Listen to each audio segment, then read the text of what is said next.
Minhas amigas e meus amigos do nosso Direção Concursos, professor Alexandre Salim aqui, e a pergunta é: a ação penal pública é orientada pelo princípio da indivisibilidade ou pelo princípio da divisibilidade? E aí, ação penal pública, princípio da indivisibilidade ou divisibilidade?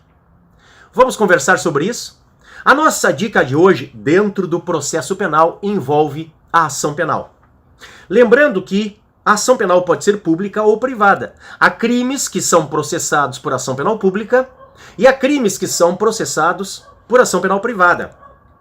A ação penal pública, pessoal, se divide em pública incondicionada, pública condicionada à representação e pública condicionada à requisição do ministro da Justiça. Vamos de novo, então? Quais são as três espécies de ação penal pública? Incondicionada, condicionada à representação do ofendido e condicionada à requisição do ministro da Justiça. Três espécies de ação penal pública. Do outro lado, quais são as três espécies de ação penal privada? Privada propriamente dita ou exclusivamente privada, privada personalíssima e privada subsidiária da pública, chamada também de supletiva. Então, quais são as três espécies de ação penal privada? Propriamente dita ou exclusivamente privada, personalíssima e subsidiária da pública. Já sabemos então quais são as três espécies de ação penal pública e as três espécies de ação penal privada. Vamos agora aos princípios que regem tanto a ação pública quanto a ação penal privada, e ali nós respondemos a esta indagação que toda hora vem nas nossas provas. Vamos abrir o olho. Falando de ação penal pública, o primeiro princípio é o princípio da obrigatoriedade. Ou seja, quem é o titular de uma ação penal pública? É o promotor. Eu sou promotor criminal há 20 anos no Rio Grande do Sul. Então, diante da notícia de um crime de ação penal pública incondicionada, eu sou obrigado a denunciar, eu sou obrigado a ajuizar a ação penal pública. É por isso, pessoal, que os nossos arquivamentos, porque às vezes eu não tenho elementos para denunciar, eu não tenho prova nos autos do inquérito policial, aí eu tenho que promover um arquivamento de forma fundamentada. Veja, se nós não fôssemos orientados na ação penal pública pelo princípio da obrigatoriedade, eu poderia colocar arquive-se e colocar na gaveta. Mas não. Há toda uma ideia de checks and balances, freios e contrapesos. Ou seja, eu tenho que pedir o arquivamento para o juiz, que arquiva ou não. Quem arquiva efetivamente é o juiz. O promotor pede. E o delegado? O delegado não pode mandar arquivar autos de inquérito. Lembra do artigo 17 do CPP. Tá? Obrigatoriedade. É o primeiro princípio da ação penal pública. Abrindo um parêntese para a Lei 9.099, a Lei do Juizado Especial Criminal. Às vezes, nós temos crimes de ação penal pública incondicionada que não têm pena máxima superior a 2 anos, que são infrações de menor potencial ofensivo. Isto significa que, antes de denunciar, o promotor, se presentes os requisitos legais, tem que oferecer transação penal. A transação penal é uma proposta de aplicação de pena não privativa de liberdade ou de pena de multa. Então, nesses casos, se diz, não vale uma obrigatoriedade absoluta, mas uma obrigatoriedade mitigada. Aquilo que nós chamamos, nos nossos livros, nas nossas obras, nas nossas aulas, de princípio da discricionariedade regrada. Recapitulando então, qual é o primeiro princípio da ação penal pública? Obrigatoriedade. Mas na Lei 9.099, a Lei do Juizado Especial Criminal, vale uma discricionariedade regrada ou uma obrigatoriedade mitigada. Tá?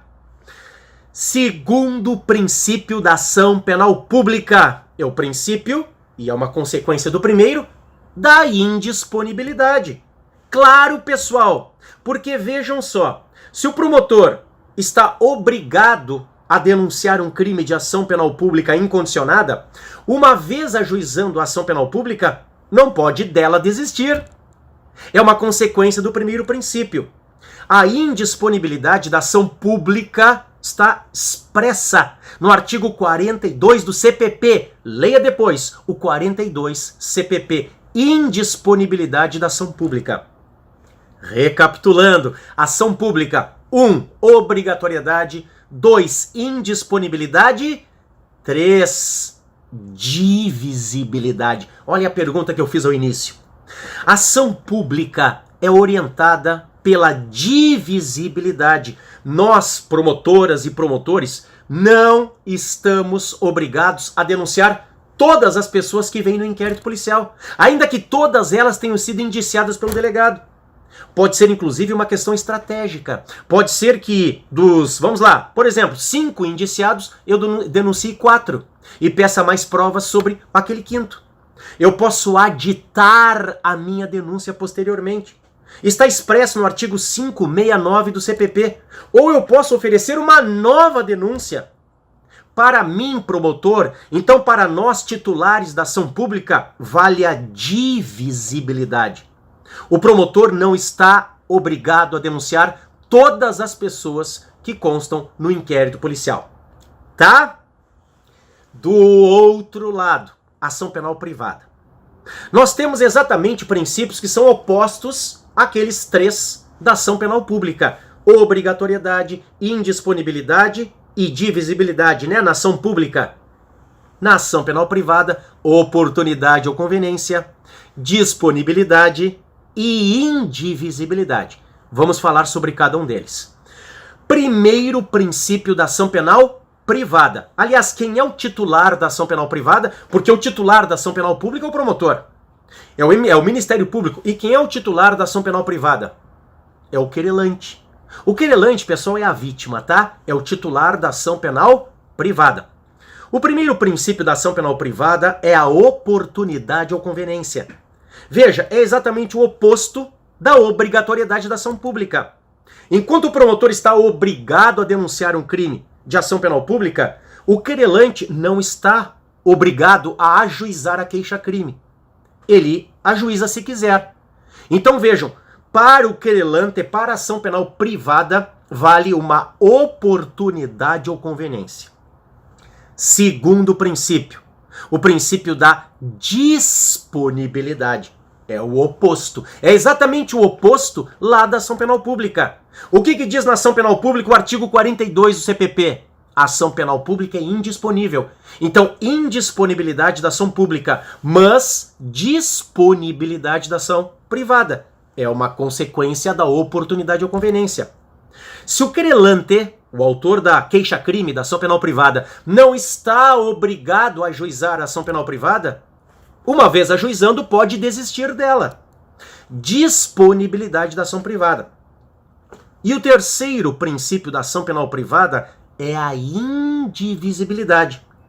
Enquanto a ação pública é orientada pela divisibilidade, a ação penal privada é orientada pela indivisibilidade. A ideia, pessoal, é a seguinte: ou o querelante processa todos, ou não processa ninguém. Quer-se evitar uma vingança privada aqui. Ele não pode escolher quem ele quer como querelado, como réu de uma queixa-crime.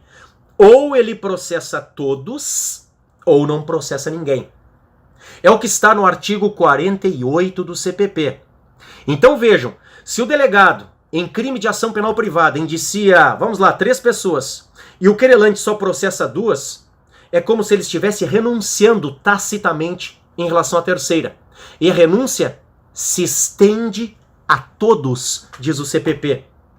A queixa vai ser arquivada. Ou o querelante processa todos, ou não processa ninguém. Indivisibilidade. Vamos fechar então a dica de hoje? Existem 3 espécies de ação penal pública: incondicionada, condicionada à representação do ofendido e condicionada à requisição do ministro da Justiça. São 3 também os principais princípios da ação penal pública: obrigatoriedade, indisponibilidade e divisibilidade. Ação penal privada, existem 3 espécies: ação penal privada propriamente dita ou exclusivamente privada, a privada personalíssima e a privada subsidiária da pública. São 3 os principais princípios da ação penal privada: oportunidade ou conveniência, disponibilidade e indivisibilidade. Joia? Gostou da dica? Deixe o seu like aí pra gente, sugira novas dicas, nos siga lá no Instagram, @Direção Concursos, @Prof. Alexandre Salim. Vamos juntos, estas dicas vão te ajudar a buscar esta tão sonhada aprovação. Até a próxima, bons estudos e aquele abraço!